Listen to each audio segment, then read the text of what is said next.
tonight's presentation will probably be a little bit on the short side, so we should have plenty of opportunity for Q&A. And the subject of that we're going to be talking about tonight are maintenance intervals.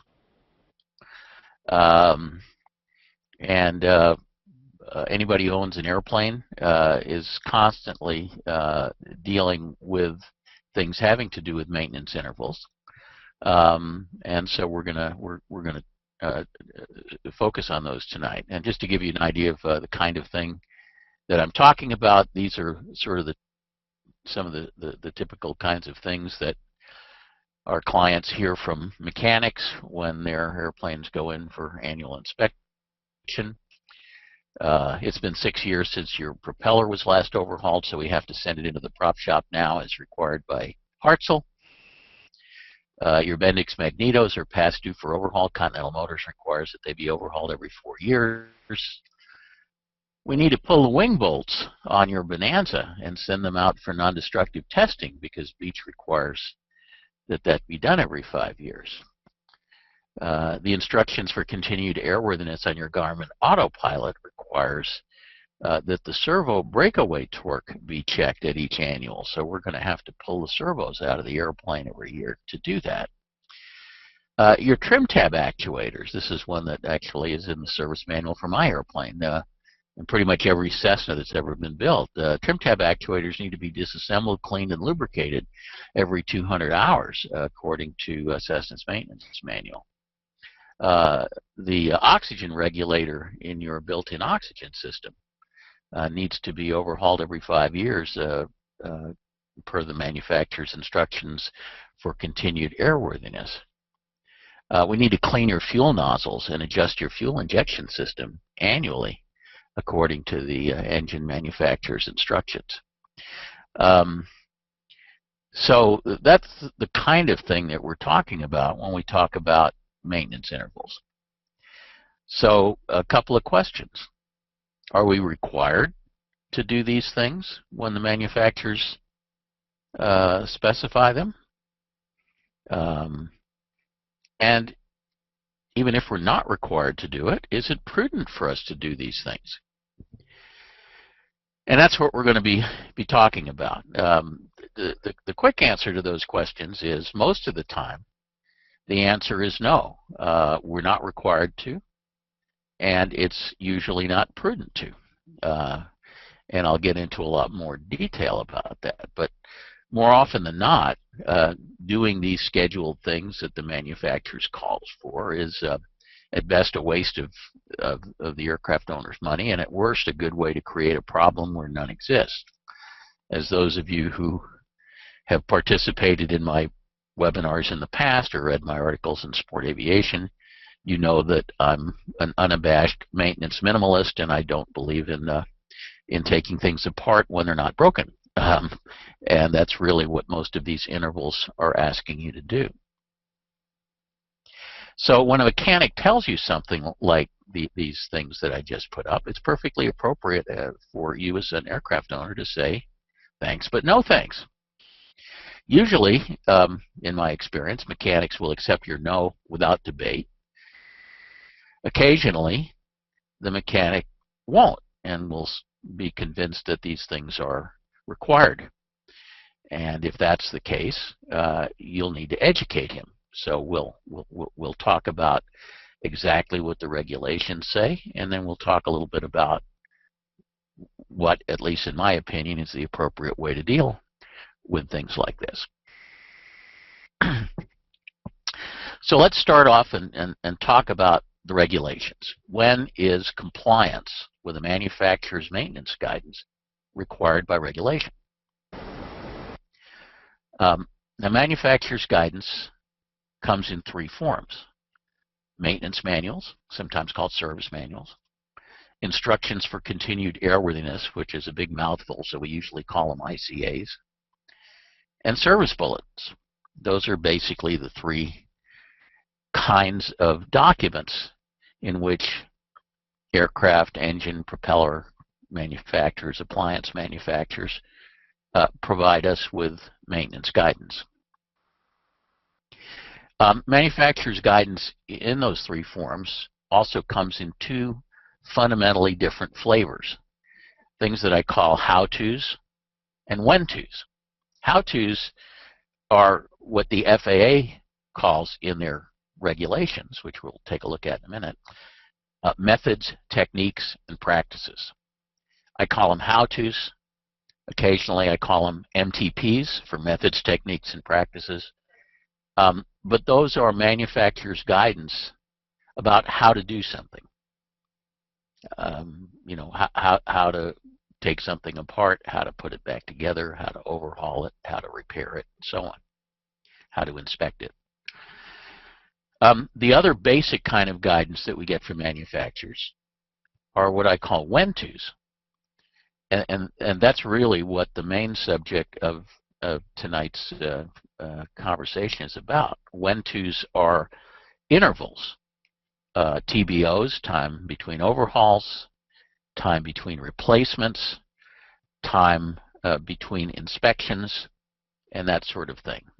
So there are manufacturers' guidance as to when to do something as opposed to how to do something. And it's very important to keep those separated because the regulations are quite different with regard to manufacturers' how-tos versus manufacturers' when-tos. And we'll go through those regulations so you understand what I mean. Basically, the FARs require that mechanics follow the manufacturer's how-tos, what the regs refer to as methods, techniques, and practices that are prescribed by the manufacturer in its maintenance manual or instructions for continued airworthiness. And the actual reg that says that is FAR 4313 paragraph A. And I'll just read it to you. It says, each person performing maintenance, alteration, or preventive maintenance on an aircraft engine, propeller, or appliance shall use the methods, techniques, and practices prescribed in the current manufacturer's maintenance manual or instructions for continued airworthiness prepared by its manufacturer, or other methods, techniques, and practices acceptable to the administrator, except as noted in FAR 4316. We'll get to that reg in a minute. That's one that has to do with airworthiness limitations. But except for airworthiness limitations, which is a sort of separate discussion, 4313A says that mechanics are required to do maintenance by the book. They must use methods, techniques, and practices prescribed by the manufacturer. Now, a lot of mechanics misread this regulation to mean that they need to do everything that the manufacturer specifies. But that's not what this regulation says. This regulation actually refers only to methods, techniques, and practices. In other words, how to do something. It doesn't say anything about when to do something. And that's a very important distinction. Note that in this regulation, 4313A, there's no requirement to comply with service bulletins. It only talks about using methods, techniques, and practices in maintenance manuals and in instructions for continuing airworthiness. So, how-to instructions that appear in service bulletins are not required to be followed by regulation. That's usually a good idea to follow the service bulletins, but it's not required as far as the FAR is concerned. In fact, even service bulletins that are classified as mandatory service bulletins aren't really mandatory. Mandatory simply means the manufacturer would like you to do it, but it doesn't mean that the FAA requires that you do it. In general, the FAA never requires that you comply with any service bulletin. And if the FAA wants you to comply with the service bulletin, they have to issue an AD that mandates that service bulletin. Also note that 4313A allows for other acceptable methods, techniques, and practices, not just the ones that the manufacturer specifies. So if the manufacturer specifies one procedure and there's an alternative acceptable procedure, say in an advisory circular or something, the mechanic has his choice as to which of those pieces of guidance he uses. Now, there's an exception for anything that appears in an airworthiness limitations section of a maintenance manual or instructions for continued airworthiness. Anything that's in an airworthiness limitations section of either the maintenance manual or the ICA has to be followed to the letter, whether it's a how-to, a when-to. All of that stuff is mandatory. Anything in an airworthiness limitations section has the force of law, just as if it appeared in an airworthiness directive. Now, the good news is that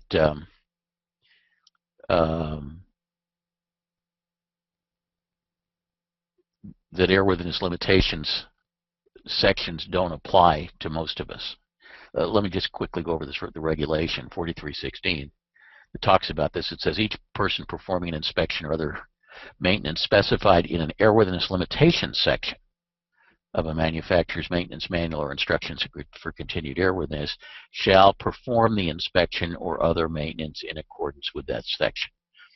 So this FAR singles out airworthiness limitation sections of both maintenance manuals and ICAs as being compulsory. Anything else is not compulsory. Now, the whole notion of airworthiness limitations is fairly new, and it typically only applies to recent designed airplanes, say, Cirrus SR-22s, Diamond DA-40s, the Columbia aircraft, and so on, that have been designed in the last 10 or 15 years and were certified under Part 23 of the FARs. Most of the GA airplanes flying, like my 1979 Cessna 310, are legacy aircraft that were certified under the old CAR3 regs. And legacy aircraft like that never have an airworthiness limitation section, because the whole concept of airworthiness limitations hadn't been invented when those airplanes were certified. Similarly, most of the engines that we fly behind, certainly the Lycoming and Continental engines, were certified under the old CAR13 regs, not the new Part 33 regs. And so Lycoming and Continental engines literally never have any airworthiness limitations, again, because they were certified prior to the time that the whole concept of airworthiness limitations were invented. So airworthiness limitations typically are only of concern to folks who are flying airplanes that were certified in the last 10, 15 years under the new regs. And so, for example, with the Cirrus SR-22, my company manages hundreds of those. There is an airworthiness limitation section in the SR-22 maintenance manual, and it includes such things as a requirement that the airframe parachute, the CAPS system, needs to be repacked every 10 years, and the CAPS rocket has to be replaced every 10 years. And there are some other things in the airplane that involve pyrotechnics. There's some things called reefing line cutters, which are part of the parachute system, that have to be replaced every 6 years. There are airbag type seat belts with some pyrotechnic elements in them that have to be replaced on a specific timetable. And because those things appear in the airworthiness limitation section of the maintenance manual, they are compulsory, just as if there had been an AD mandating. So if you have a Cirrus SR-22, and it gets to 10 years and 1 day after the parachute system was installed, you have a very expensive paperweight until that parachute system is replaced. But these airworthiness limitations typically don't apply to the legacy airplanes that were certificated under the old rules, and that still represents the vast majority of the GA fleet that's flying.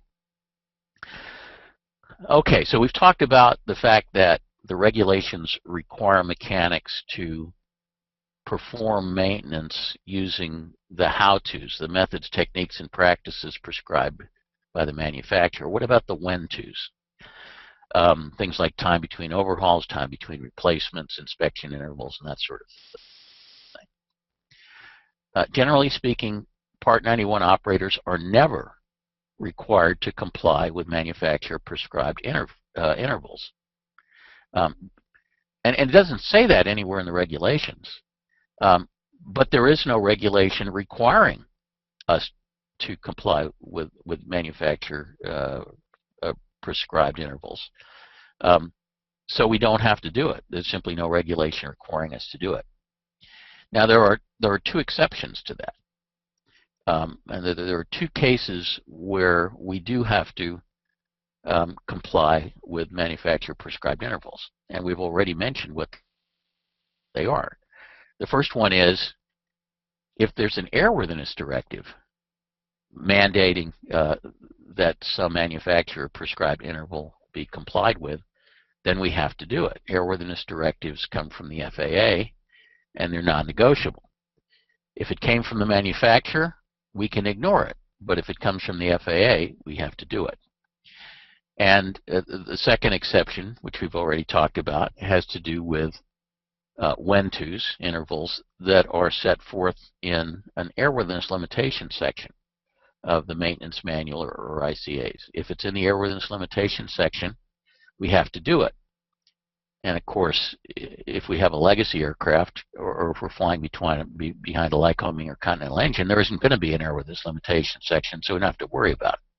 But if we're flying a more new design airplane where there are airworthiness limitations, then whatever's in that section we need to do.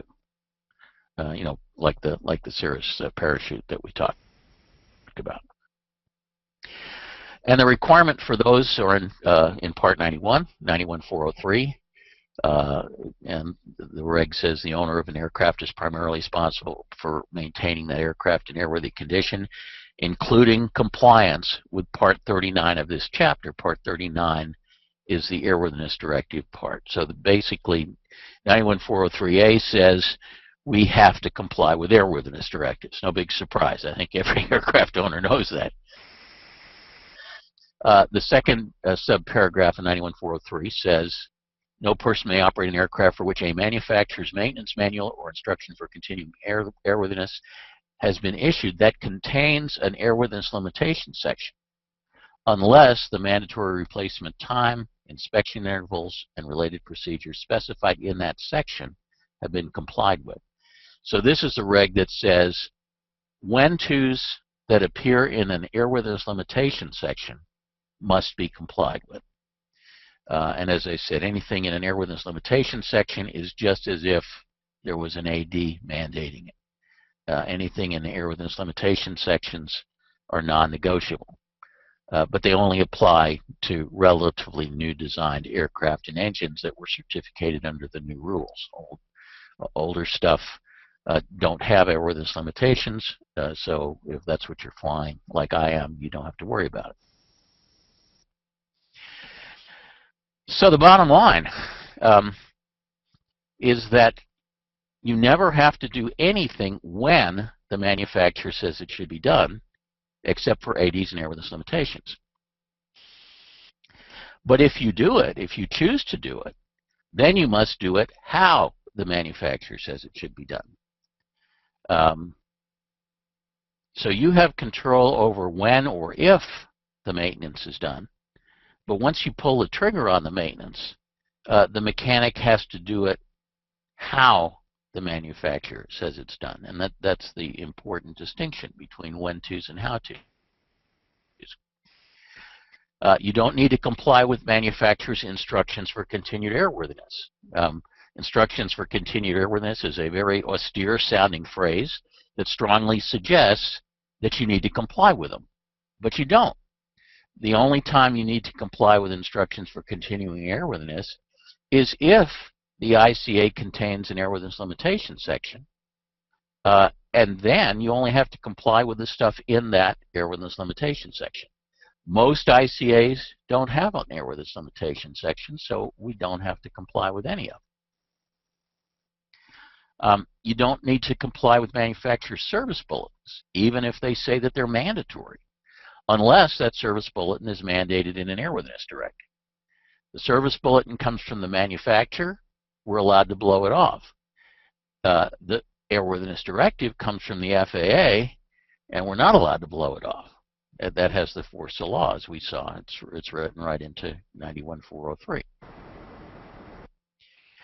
Now, I don't want anybody to get the impression from any of this that I'm saying you should simply blindly ignore all manufactured prescribed maintenance intervals, ICA service bulletins, and so on. Some of the guidance that the manufacturers provide makes sense and is worth doing. Much of the guidance that the manufacturers provide doesn't make sense, at least in my judgment, and isn't worth doing. The thing I want everybody to keep in mind is that all of this manufacturers' guidance, at least as far as when and if to do certain things, are recommendations, not requirements. The manufacturer does not have the authority to compel an aircraft owner to do any maintenance at all. Only the FAA has that authority, and the way the FAA exercises that authority is it writes regulations, it issues airworthiness directives, which are a form of regulations, and it approves, at least for new things, it approves airworthiness limitations, which are also, in effect, regulations. But if it comes from the manufacturer as opposed to coming from the FAA, it's just a recommendation as far as a non-commercial operator is concerned, and we have discretion as to whether we want to do it. If we want to do it, it's totally up to the aircraft owner. So if we don't do things when the manufacturer says to do them, when should we do them? And in general, my answer is when there's some good reason to do them. You know, I'm a very strong believer in doing things on condition rather than on any sort of specific timetable. And so generally I recommend ignoring things like TBOs and so on, and focusing on condition monitoring and doing maintenance only when there's some clear reason that says it ought to be done. So let's go back to some of those things we started out at and just talk about them a little. It's been 6 years since your prop was last overhauled. Every propeller comes with a TBO from the manufacturer. The TBO is typically stated with two components, a calendar time component and a time and service component in hours. So for example, many Hartzell propellers have a TBO of 6 years or 1,800 hours, whichever comes first. If you fly a lot, the 1,800 hours will come first. If you're like most owners and you don't fly a tremendous amount, then the years will come first. So the prop is 6 years since it was last overhauled, and the mechanic says it's a TBO, we need to overhaul it. Do we need to overhaul it? Well, certainly the answer from a regulatory standpoint is no. Should we overhaul it? In my view, the answer is that depends. The reason that the propeller manufacturers put a calendar time component in the TBO, like 6 years, is that they're concerned about corrosion.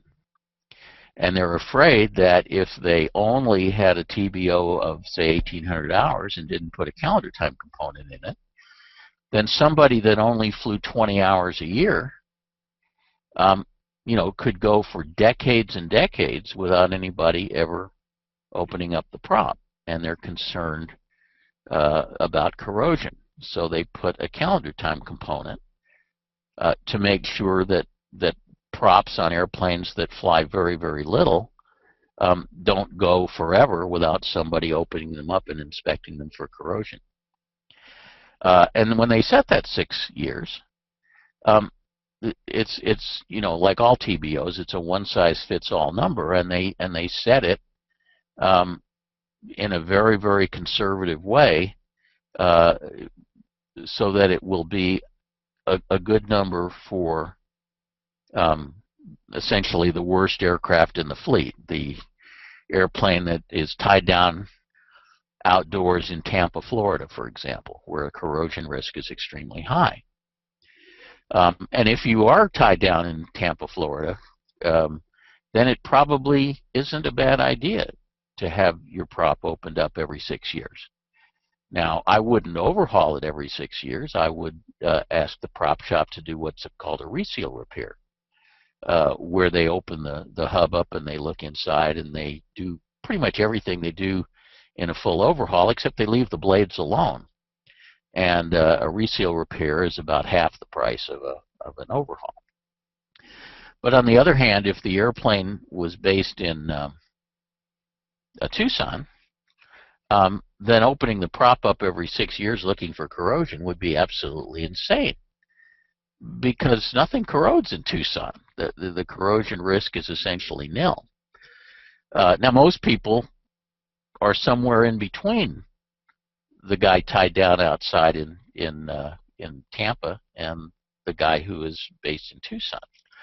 So suppose the airplane is based in Tennessee. That's an area of moderate corrosion risk, not extreme corrosion risk. Is the aircraft flown regularly, or does it sit around a lot? Is it hangared, or isn't it? All of these things should be taken into account to figure out what a reasonable kind of inspection interval you need on a propeller. So if the airplane was hangared in Tennessee and it flew on a pretty regular basis, I would be quite comfortable going 12 or 15 years between opening up the prop. And again, when it was time to open up the prop, I would suggest to the client that we do a reseal repair rather than a full overhaul, assuming that the blades look okay. There's not any evidence of corrosion on the blades. No mechanic has gotten carried away with a file. You can look at the blades. You can see what their condition is. The hub is a black box. That's why from time to time we need to send it into a prop shop to be inspected. But I'd be perfectly comfortable, going, double that 6 years for an airplane that was at moderate corrosion risk, like the one that's hangared in Tennessee. Whereas the one that's tied down outside in Tampa, that probably should be opened up every 6 years or so.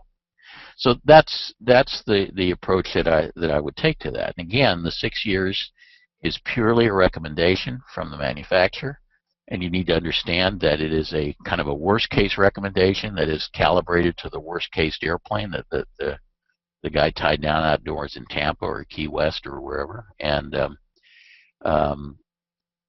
based on what you know about your corrosion risk exposure of your own airplane, where it's based, and so on, it's perfectly okay, in my view, to modify that to make it something that's more appropriate to your own airplane. Bendix magnetos are past due for overhaul. Continental Motors has a service bulletin on their magnetos that say that they need to be overhauled every 4 years. That's one of the silliest recommendations I can imagine, because essentially there's nothing in a magneto that whose life is based on calendar time. Now, I'm a very strong believer in opening up mags for inspection every 500 hours, and we're very religious about that. It's not required, but it's a good thing to do. Magnetos are full of plastic parts and stuff that can be easily damaged, and they have lots of things in them: carbon brushes and felts and plastic gears and stuff that can wear out.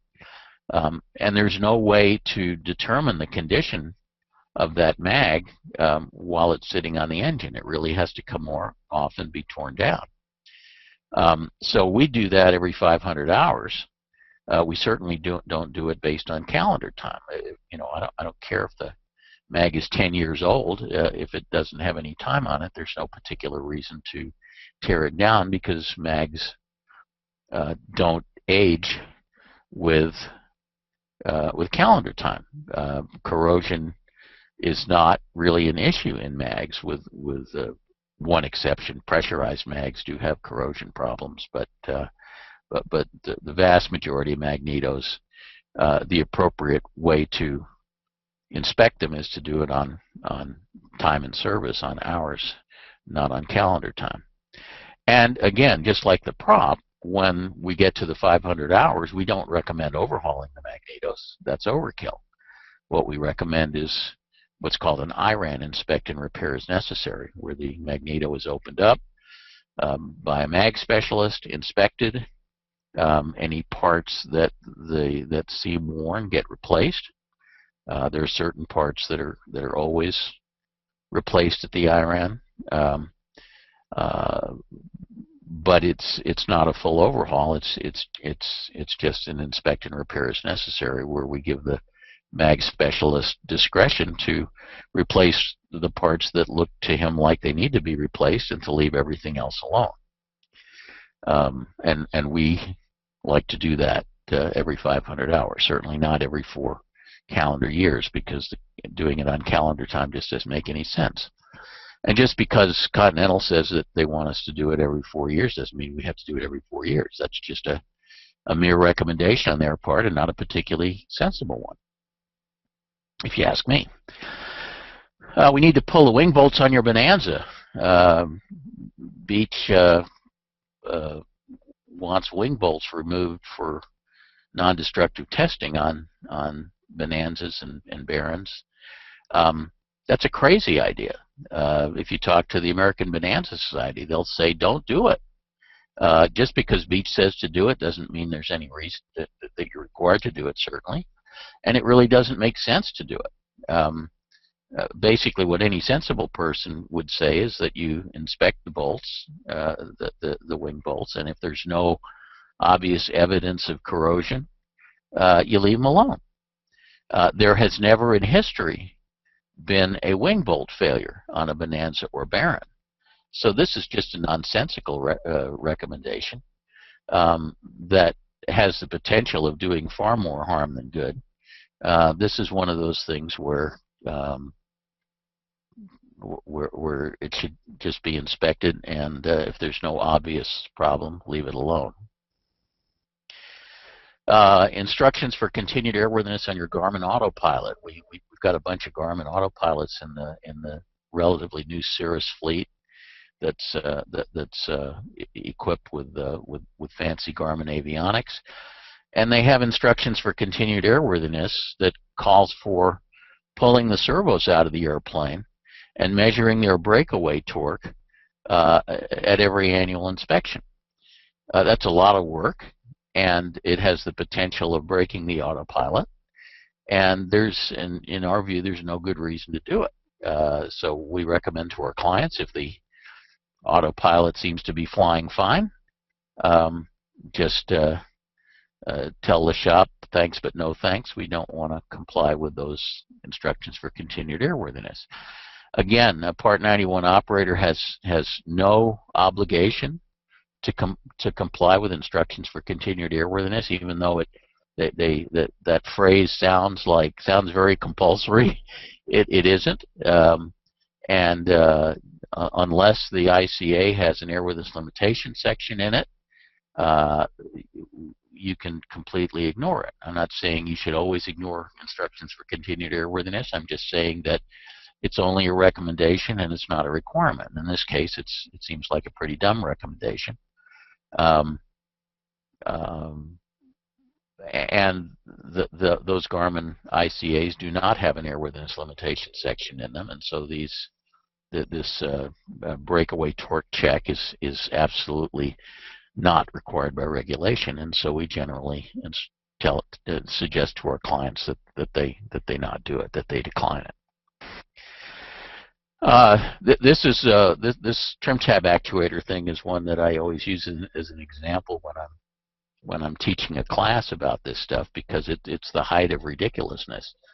Pretty much every Cessna in the world, from a Cessna 150 to a 421 to a Conquest, has something in the service manual that says that trim tab actuators be removed, opened up, inspected, and lubricated every 200 hours. Now, I've had my airplane for about 4,000 hours or so, I guess I probably would have had to do this 20 times if I was following the manual. The number of times I have done this in the 25 years I've owned my airplane is 0, because there's absolutely no reason to do it. This is a classic case of something that should be done on condition, not on a timetable, because it takes about 5 minutes to determine the condition of the trim tab actuators and whether the trim tab actuator actually needs to be worked on.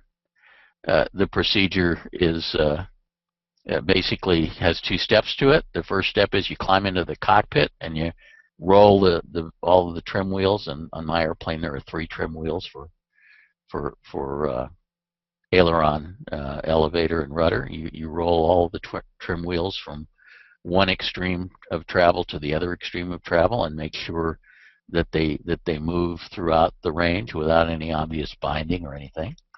That tells you that the mechanism is adequately lubricated and isn't excessively it doesn't have any damage to it. The second step is you go out to the actual trim tab and you wiggle it and you measure the amount of free play it has.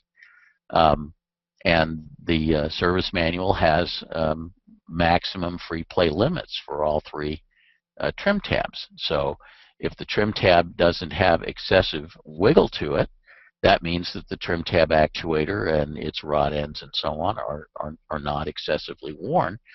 And so if it passes both of those tests, you leave them alone. You don't pull them apart every 200 hours like Cessna says. You just leave them alone, and unless there's a problem with them, and then you pull them off and work on them. I can't imagine how much time and effort it would have taken to do all 3 trim tab actuators 20 times, complying with Cessna's recommendation. It's just a classically terrible recommendation. Should be ignored, and under the regulations can be ignored. Oxygen regulators, the same thing. We've got, as I said, our company manages a lot of Cirruses, and at least the turbocharged ones all have a built-in oxygen system.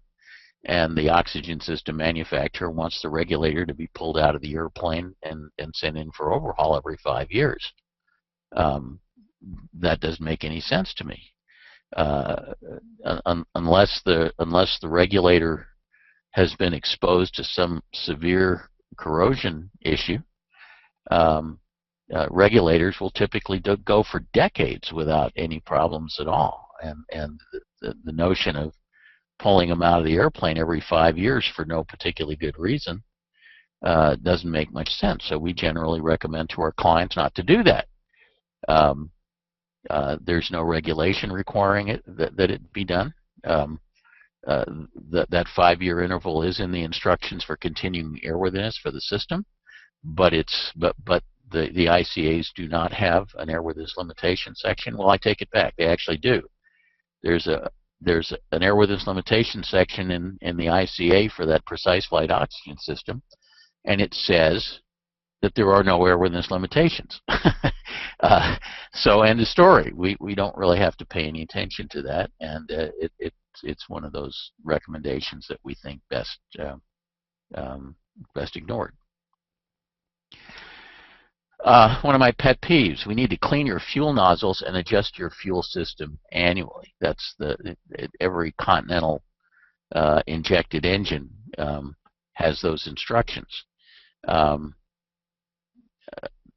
That might have been a recommendation that made sense back in the bad old days when people had to guess about this stuff, but most of the airplanes that have these engines in them nowadays have digital engine monitors, and by looking at the engine monitor data, we can tell whether the fuel nozzles have any obstructions in them or whether they're clean, and 99% of the time they're clean. And we can tell from the engine monitor data whether the fuel system is adjusted correctly. So why tear into the system if we can just look at engine monitor data and know whether anything needs to be done or not? Of course, most of the time, nothing needs to be done. So we ask our clients to fly a test flight and dump their data and let us look at it, typically 60 days before their annual inspection comes due. And based on the analysis of the engine monitor data, we know whether fuel nozzles need to be cleaned. We know whether any fuel system adjustments are needed. Most of the time, they're not, and we tell the shop to leave the system alone. If the engine monitor data suggests that there is a problem, then we have the work done.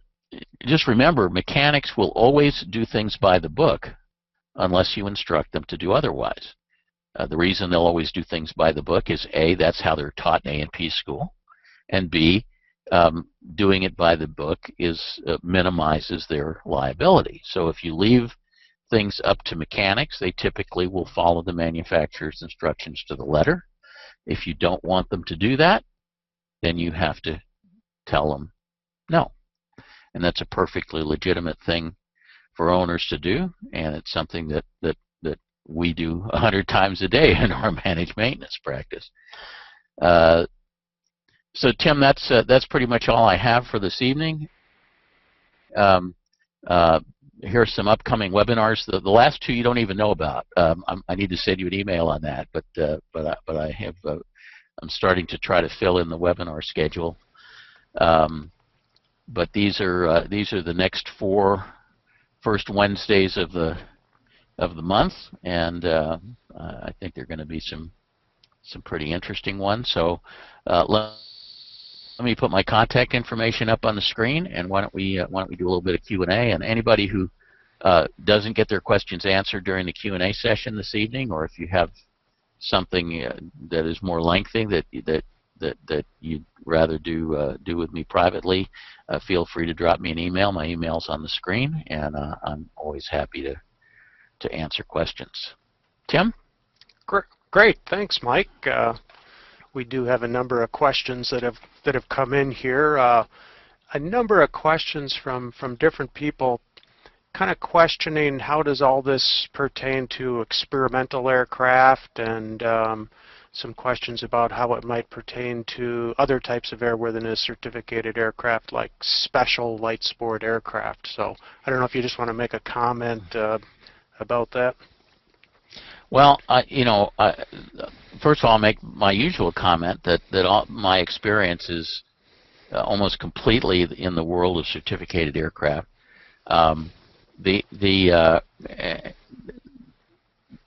Experimentals pretty much are the Wild West. You can pretty much do anything you want. In fact, we had some interesting discussions about whether airworthiness directives apply to experimentals. I mean, for example, if you have an RV and it has a Lycoming engine in it, and an AD comes out against that Lycoming engine, do you as the RV owner have to comply with it? And the answer is most of the time, no. If the AD is worded in a very special way, it might apply to you.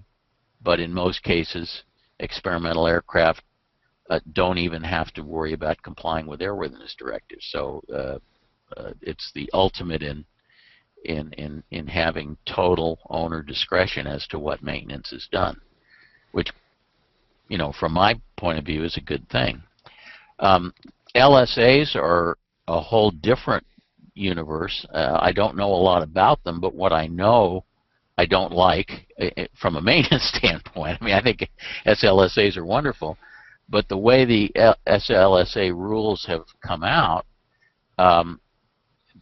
as I understand it, the manufacturer is king, and SLSAs are the one category of aircraft I know of where what the manufacturer says goes. In the world of certificated aircraft, what the manufacturer says can be completely ignored. It's only if the FAA says it that you have to worry about it. But as I understand it, in the world of SLSAs, the FAA has basically stepped aside and says, "Okay, gents, we're not going to be involved in this," and it's totally the manufacturer's say as to what maintenance is required. So it's almost as if the entire manufacturer's maintenance manual for an SLSA is one big airworthiness limitation section. I'm not crazy about that idea, because I think manufacturers frequently have very dumb ideas about how their airplanes should be maintained, and they specifically have rather peculiar motivations for making the recommendations they do that have a lot to do with things like minimizing their liability. So I'm not crazy about the notion that in the SLSA world, the manufacturer pretty much has the last word. But as I understand it, that's the way it is. And you now know more than I know about SLSA maintenance. That was a good summary, Mike. I think you really touched on all the important things there that really explained it very well. I just want to call attention to everybody that last week we had a webinar devoted to LSA and experimental maintenance. So it'd be a good resource. So you know much more about this subject than I do, obviously. Well, for all the attendees, you can go back into the EAA video archive and watch that particular video of last week's webinar on LSA and experimental maintenance by Paul Schuck. And good. I think I'll go do that. Clarify that. Yeah. Okay, so let's get into the questions here. We're going to start off with somewhat of a pretty open-ended question here, but I know you're up to it. Ralph asks, he has an engine with 1,740 hours since new. The compressions are between 72 and 76 after being run. What should I be watching for to help get more time out of my engine? Did he happen to say what kind of engine it was? It was a Ralph didn't say what. Okay. He didn't say what type of engine it was. Well, I'll keep this short because I did a whole webinar pretty much on that subject that's in the EA webinar archives called "Deciding When to Overhaul," and I'm pretty sure I also did an article on that subject for Sport Aviation. I'd have to look up exactly what issue it was, but they're all online. But I did a whole webinar on that subject, and basically in that webinar I explained first of all why I felt that engine TBOs didn't really make any sense and should best be ignored, and then I went through the kind of condition monitoring program that I recommend using on engines when we're running them past TBO, and listed a specific list of conditions that if they were found would, at least in my mind, trigger trigger the necessity to pull the engine and have it overhauled. And there were things like an engine making large quantities of metal whose origin could not be determined to be in some external component, and we got into that in some detail. Things like a case crack that was beyond acceptable limits would trigger an overhaul. And I think there were 5 or 6 specific conditions that I enumerated in that webinar that to me would be the triggering events to pull the engine out of service and tear it down. Great. Brian has a question here.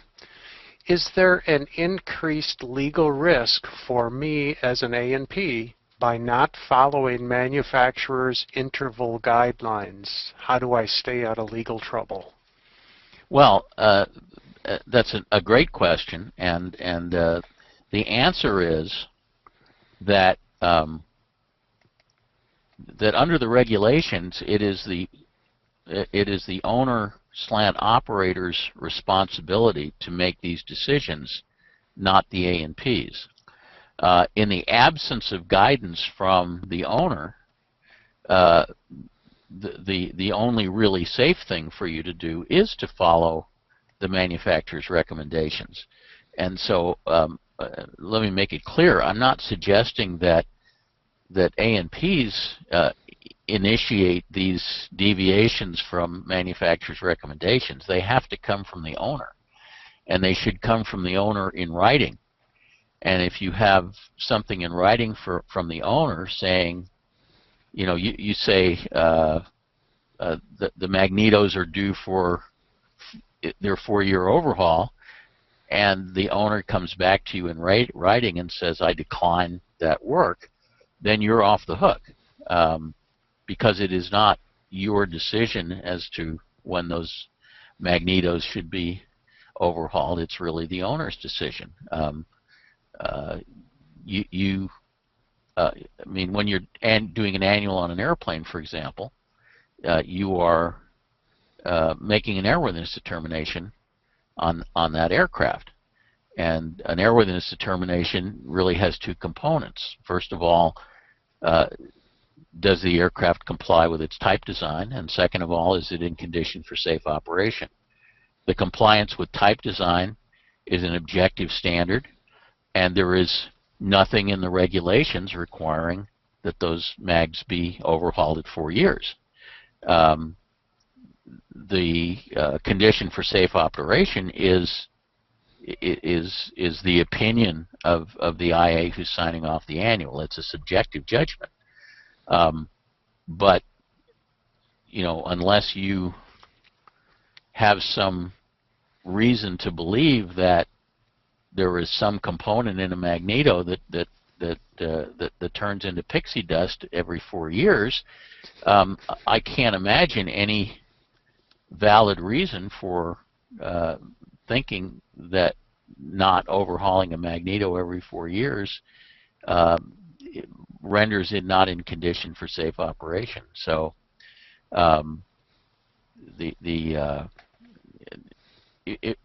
you know, for an A&P to be on the safe side, it is his responsibility to point out to the owner that the manufacturer recommends that the mags be torn down every 4 years, and it's the owner's decision whether to do it.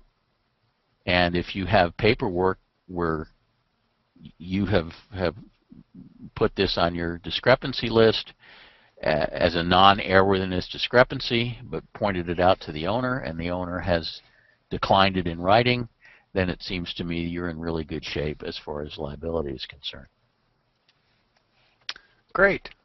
Question here from Patrick. He says, my fuel pressure gauge has read up to 12 pounds, red line being 8 pounds for my 0360 Lycoming in a Cessna 175 Avcon STC converted. The engine has about 2,600 hours since overhaul, but runs fine. Good compressions, but the oil gets pretty black now pretty quick.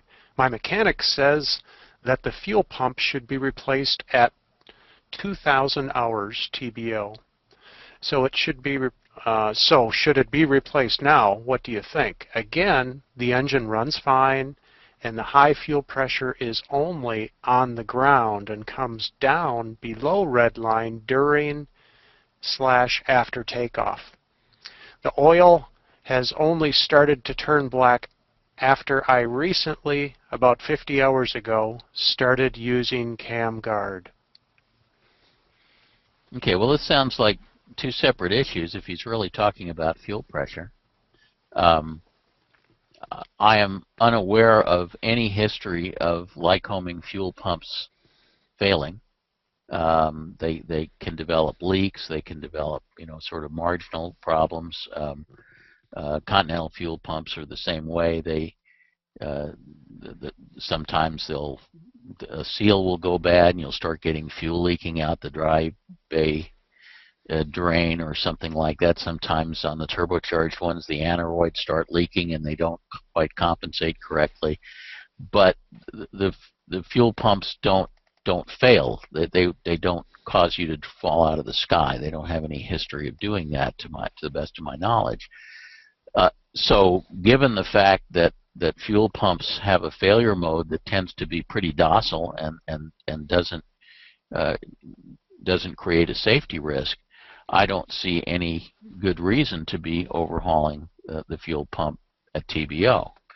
If there was, some, well-known age-related failure on the part, then I could see doing it.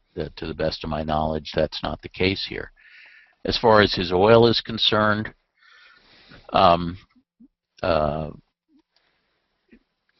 normally when oil starts to turn dark real early, it's an indication of excessive blow-by past the rings on one or more cylinders. But given that he's just started using CamGuard, and CamGuard does have a history of cleaning out stuff that like sludge in ringlands and stuff, I would probably continue to fly and watch for a while before I jump to any conclusions. I don't recall him saying anything about his oil consumption spiking up or anything like that would indicate high blow-by in a pressurized crankcase. But I wouldn't do anything radical. I would just keep watching it for a while. And if you'd like to consult with me by email on a follow-up basis, I'd be happy to talk to him about it. Great. James asks, should oil analysis be done at every oil change after break-in? That's what we do. I strongly believe in doing oil analysis at every oil change, and of course cutting the filter open and inspecting the element at every oil change. Both of those are critical. Oil analysis gives you a handle on microscopic wear metal that is so small that you can't see it in the filter, and that it typically passes right through the filter, stuff that's 20 microns or smaller. The filter inspection gives you a handle on larger pieces of metal that are large enough to be trapped by the filter and large enough to be visible to the naked eye. And for me to be really comfortable that an engine is healthy, I like to see both. The filter inspection lets me see the larger stuff, and the oil analysis lets me see the microscopic stuff. And if I can see both of those, then I have a warm, fuzzy feeling that I know that the engine is healthy. Great. Angel has a question here.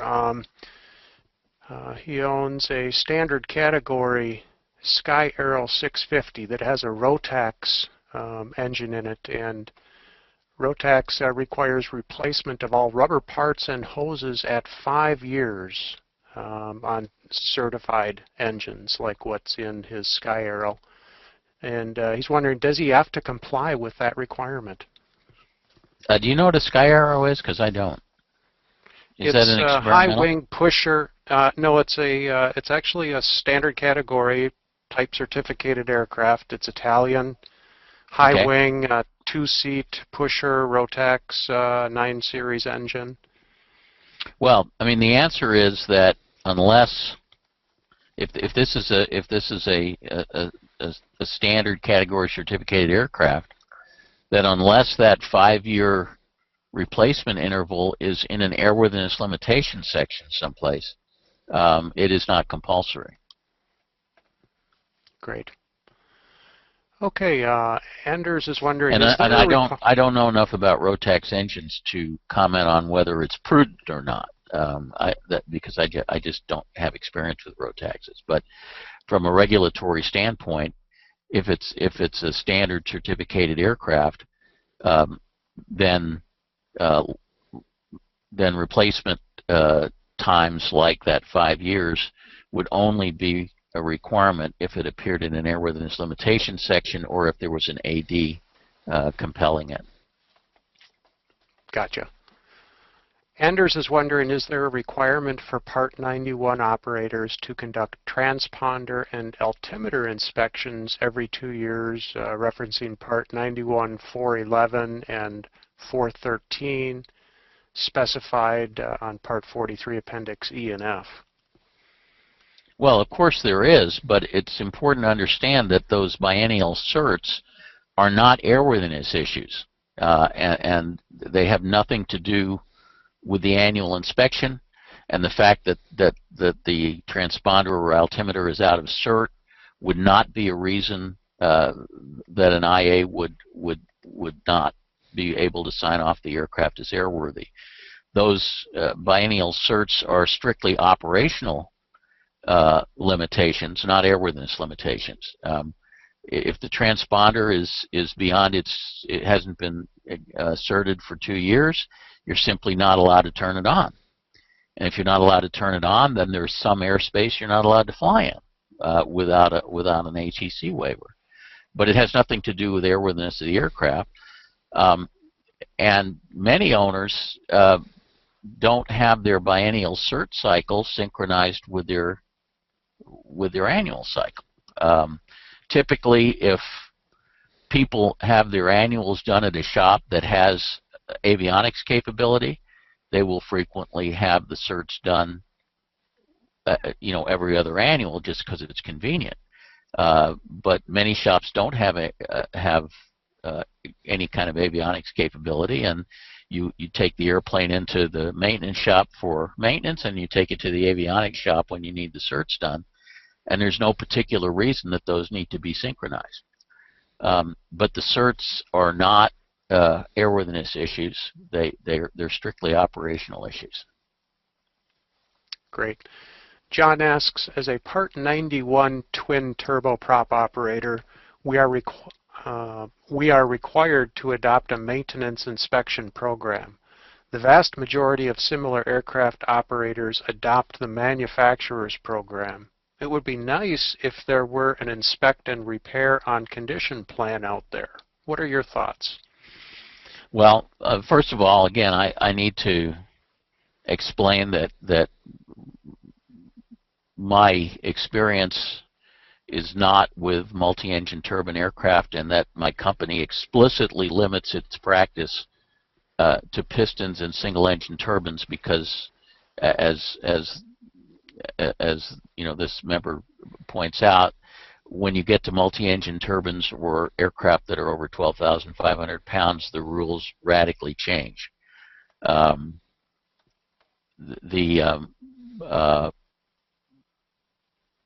The operator of multi-engine turbine aircraft can go to the FAA and propose an alternative inspection program, something called a AAIP, and try to get it approved by the FSDO and use that as an alternative to the manufacturer's program. My experience, which is quite limited with AAIPs, is that the FAA, at least the offices that I've dealt with, will not consider a AAIP for for a Part 91 operator. They typically just don't want to waste their time dealing with that kind of thing. They will approve double AIPs for Part 135 and operators, but typically will, if a Part 91 operator applies for one, they'll typically tell them to go away and don't bother them. That may not be true of all FSDOs. That's the experience that we've had with double AIPs. The FAA is not crazy about approving those things for Part 91 operators, but it certainly would be worth asking. Maybe you'll find you'll find an airworthiness inspector that got up on the right side of the bed that morning and is willing to cooperate with you. It doesn't hurt to ask. All right, great. Michelle wonders what components are usually / always replaced at Magneto IRAN?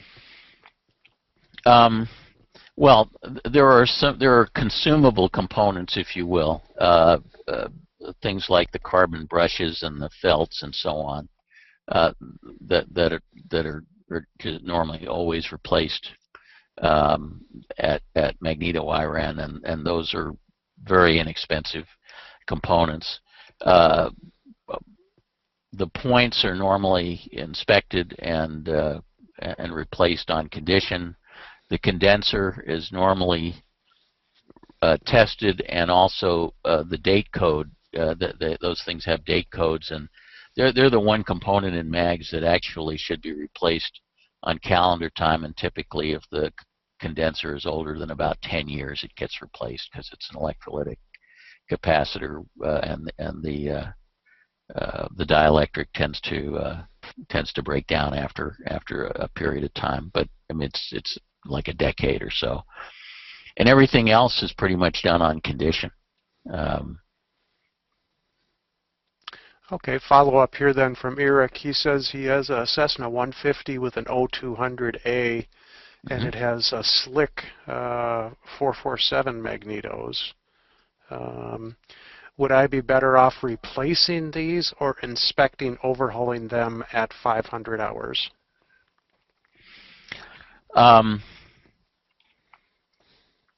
Well, I think you'd probably be better off sending them off to a mag shop for an IRAN. It used to be, when Slick was owned by Unison, that they had a very, very attractive overhaul exchange program where you could send your mags to them, and they'd exchange them for some freshly overhauled ones at a very attractive price. And it was hardly more expensive to swap them with Unison than it was to actually have them torn down. When Unison sold the Slick product line to Champion terminated that program. They no longer do any rebuilding of mags at Champion, and so the situation has changed with those magnetos, and now it typically makes sense to send them into a good magneto shop. Great. Just to follow up then on magnetos from Craig, he says, Mike, I understand your rationale about 500-hour mag inspections, but I think we should be training pilots to select the other mag instead of repetitively opening up otherwise properly functioning mags in a dual mag system. But why do both mags at once? Doesn't this introduce the possibility of human error, maintenance-induced failures, causing problems for the same reason? You don't recommend other components be opened up or top overhauls be done? Well, those are all excellent comments. I appreciate the question because you're obviously paying attention. So let me see if I can address each of those points. First of all, you're absolutely right, and I've talked about this in other webinars and written about it in the magazine, that that we have a training problem with pilots. That when certain kinds of magneto failures happen, pilots are not trained properly to deal with them. We've had a rash of distributor gear failures in the last several years, and when the distributor gear fails, basically it's a plastic gear, and it loses some teeth, and as a result the mag starts firing sort of random spark plugs at random times, and the airplane and the engine goes completely berserk, and it scares the hell out of you.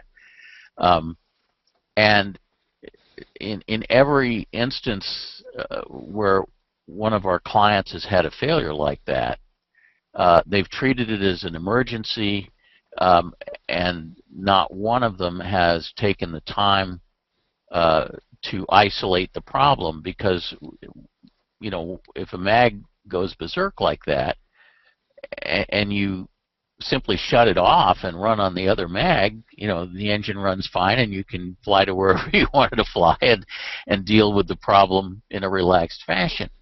But the pilots don't seem to be trained to do that. When this thing happens, and I will definitely admit that kind of failure is pretty scary, because the engine pretty much goes berserk when that happens, and it does take a certain amount of presence of mind to diagnose the problem.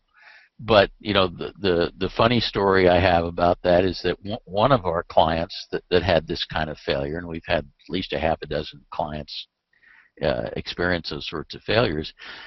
He was in a turbocharged airplane up in the low flight levels when this mag failed on him, and he literally had a half an hour to think about it as he was coming down from the flight levels to make an emergency landing at Cincinnati Lunken Airport, and not once in that half hour did he have the presence of mind to go say, well, let's try shutting off one mag and then the other and see if the problem would go away, because if he had, the emergency would have magically resolved itself. So we definitely have a training problem. Okay, look, the second question is, we have two of them. Why do we want to be tearing them down? And that's actually a good question. I think the answer is twofold. First of all, we do have this training problem with pilots, and although in theory failure of one magneto in a two magneto engine should not be a big deal, history seems to indicate otherwise, that the pilots make it into a big deal because they don't properly diagnose the problem in flight and shut off the bad mag.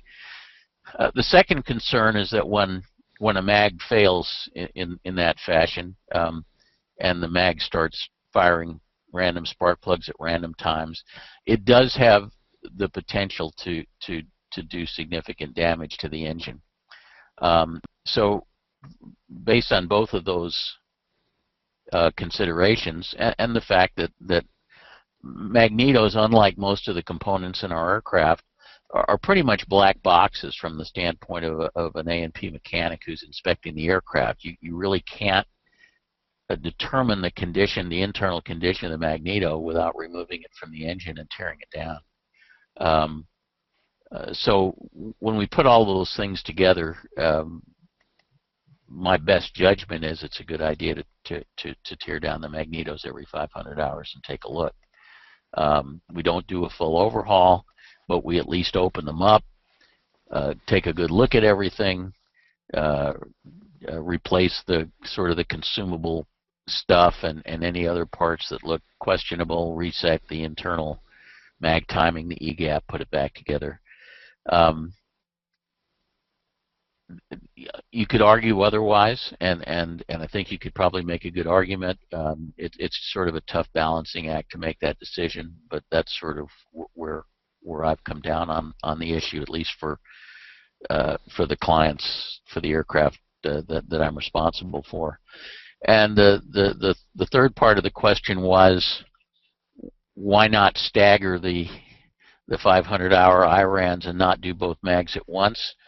And that's actually a pretty good a pretty good suggestion. It's not something that I think we've consciously done, but it probably makes a lot of sense to stagger the mag 500 hours so that they don't both occur at the same time. I think that's an excellent suggestion.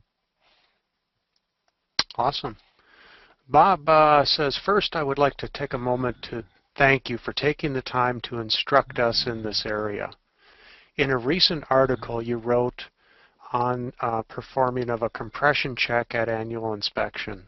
In that article you indicated a compression check may not be as advisable, but to do a bore scope inspection and to look closely at valve and valve seal area. Any comment on that? Absolutely, and I mean that's we're probably going to do a whole webinar on compression checks because it's a very rich area, and I actually did an article for the magazine called "Compression and Compressions in Context" that addressed this. First of all, I've never suggested that we not do compression checks because even though I feel that the compression test is a highly unreliable test whose time has passed, the requirement to do compression checks are written right into the regulations. It's in Part 43, Appendix D's scope and detail of 100-hour and annual inspections. So as A&Ps, we're required to do compression checks at annual, whether we like them or not. That's a requirement. Having said that, the compression test is a highly unreliable test,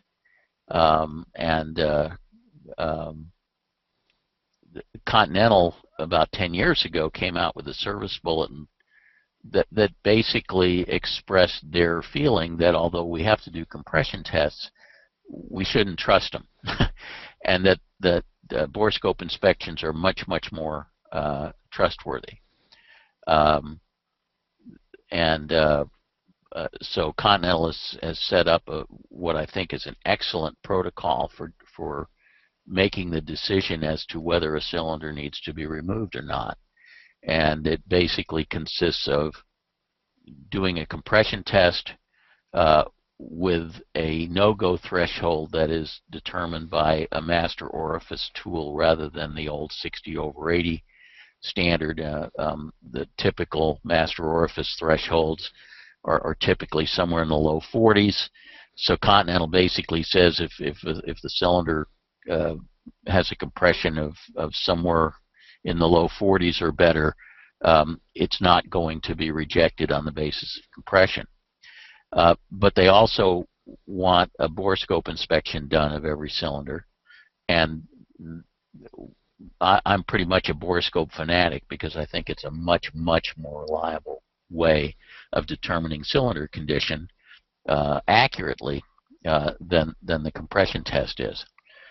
And they further go on to say that if a cylinder flunks the compression test, which means it would have a compression reading somewhere typically below 40, and the bore scope inspection doesn't reveal any obvious discrepancy that would account for that low compression, then they don't want the cylinder pulled strictly on the basis of that compression reading, and they instruct to do several things like trying to stake the exhaust valve if it's an exhaust valve leak and so on.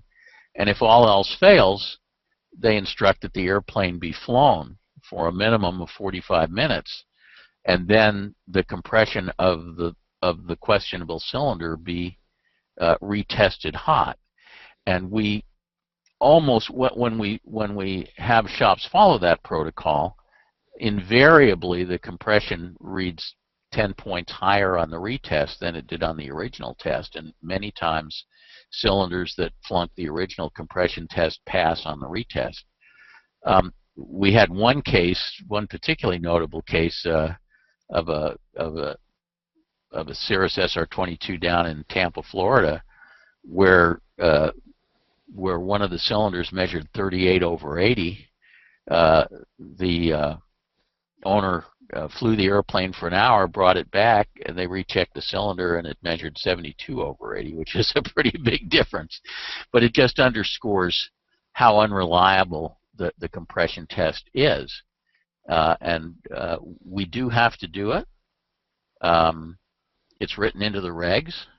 I've had a couple of people at Continental tell me privately that if it wasn't written into the regs, they would just recommend dropping it altogether because it's just it just creates all sorts of headaches. But given that we have to do it, I think that the Continental protocol that is documented in Service Bulletin SBO 3-3 that came out about 10 years ago, about 10 and a half years ago now, is a really excellent protocol to follow. And I would follow it even on a Lycoming engine. If a cylinder has low compression on a Lycoming and it looks good under the bore scope, I would go fly the airplane for an hour, bring it back, and retest it. Give it every chance to pass the test. Great. Chuck asks, have you looked at Cessna's high-time airframe SIDs, and what do you think of them? Many are done in an annual inspection. I'm going to take the fifth on that one. We've done a bunch of the Cessna SIDs, but I'm not the expert on those. One of the guys that worked with me, Paul New, at Tennessee Aircraft Services, is sort of an expert on those SIDs, but I really haven't gotten personally involved enough with those to comment on it. Okay. Ryan asks, are piston aircraft engines more likely to fail during a power setting change, or is this an aviation myth? I think it's an old wives' tale. I've never seen the slightest bit of evidence that it's correct. Although obviously I've heard people say that, but I don't believe there's anything to it. Okay. We're getting close to the end here. We got a few more minutes. Let's keep going. Dwayne says, can you elaborate a little on the metal screen you speak about in some of your articles? Is it present on Lycoming engines that have had the oil filter housing added? Well, I'm not entirely sure what he's referring to. There's Lycoming engines have both what's called a suction screen and a pressure screen, and frequently the pressure screen is replaced with an oil filter adapter. The pressure screen